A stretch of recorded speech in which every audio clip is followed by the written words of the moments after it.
I want to talk to you about something that I think is a very important piece of safety equipment that you can have in your vehicle wherever you go. And that's a portable jump starter. Like this one from TrekPal. It's a TJ2500. The company that makes TrekPal sent this one to me and asked if I would do a review, and I'm going to gladly do that. And I only do reviews with the understanding that I'm going to give my honest opinion, point out the highlights, point out the flaws, because nothing is perfect. I hope this one is near perfect, but we'll find out. And here's the box that the TrekPal jump starter comes in. So let's see what's inside. So you get a really nice case that holds everything. You get the jump starter. You get the smart clamp plug with the cables attached, positive and negative. You get the wall charger to charge up the jump starter. You get a micro USB cord, and you get a USB-C charging cord. And the TJ2500 has some good specs. With the lithium batteries, it can start up to a 9-liter gas or 8-liter diesel engine. The capacity is 1800 milliamp hours. Starting current 1000 amps. Peak current 2500 amps. It has an IP68 waterproof rating. That means it's sealed from dust, and it will be protected in water up to 1.5 meters for 30 minutes. And when using the micro USB port, it takes 6 to 7 hours to fully charge it. And now let's look at the actual jump starter. On this end, it has a dust cover.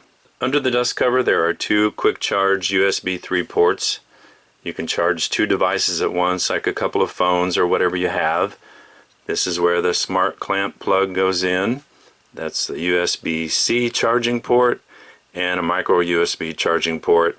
Those are both used to charge the power pack. The USB-C port is a little faster. That's more of a quick charge port. It has a flashlight.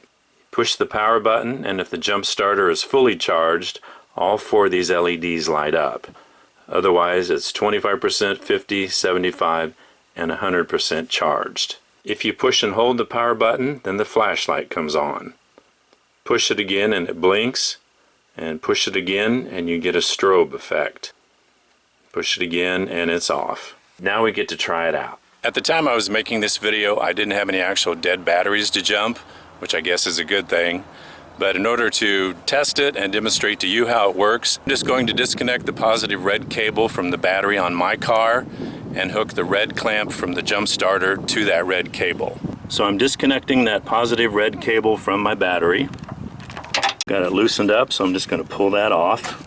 So the red clamp on the jump starter will go here, and the black clamp will be attached over here on the negative terminal of the battery. I've got the jump starter out. And first we're going to test to see how much charge is in the jump starter. This is the power button. Press that, and I see 4 LEDs lit up. Each LED is 25%, so you want to see at least 3 LEDs lit up. And I've got all 4. It's fully charged. And now I'm going to hook up the smart clamp plug to the actual jump starter. And you can't plug this in wrong because the plug only goes in one way, because this edge is kind of squared off. So with the dust cover removed, we're going to plug this into the jump starter. The LED on the plug is flashing red and green, so that means it's ready. So now we're going to hook it up to the car. I'm going to connect the red clamp of the TrekPal jump starter to the positive cable on my car. Of course, if it was an actual jump start situation, it would be connected onto the battery. So now we're going to do the negative cable. It has a built-in 30-second timer, and you have to attempt the jump start within that 30 seconds, or else it'll time out and you'll have to disconnect the cables and start over again. So the cables are connected, it's flashing red and green, and it's kind of clicking and chiming, and that means it's ready to go. It worked. And as soon as it starts, remove the cables. But if it doesn't start the first time, just pull the plug out, wait 30 seconds, and try again. I've got a 3.6-liter engine here, and it started it with no trouble at all. The LED can also indicate other things about the jumper too. If you get a solid red light, that means the cables are connected wrong. You probably have the positive connected to the negative to the positive, or the cables are connected to each other. If it's a solid green light, that means it's actually in the process of doing a jump start. A slow flashing red light means that back charge protection is active and that the battery voltage is 12.6 volts or more and doesn't need jumped.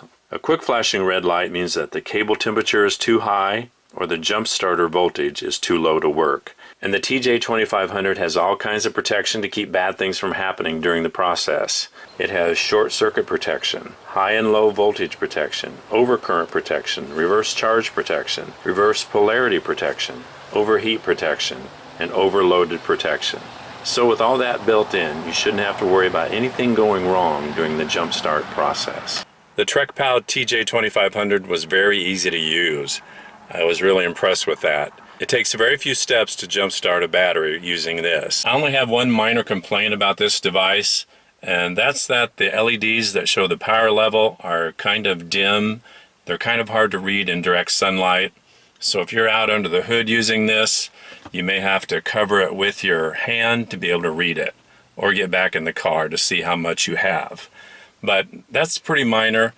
I would have preferred a bright digital readout to show an exact percentage of charge, but with everything else this can do and that it does well, that's a very small complaint. I would definitely recommend it to you.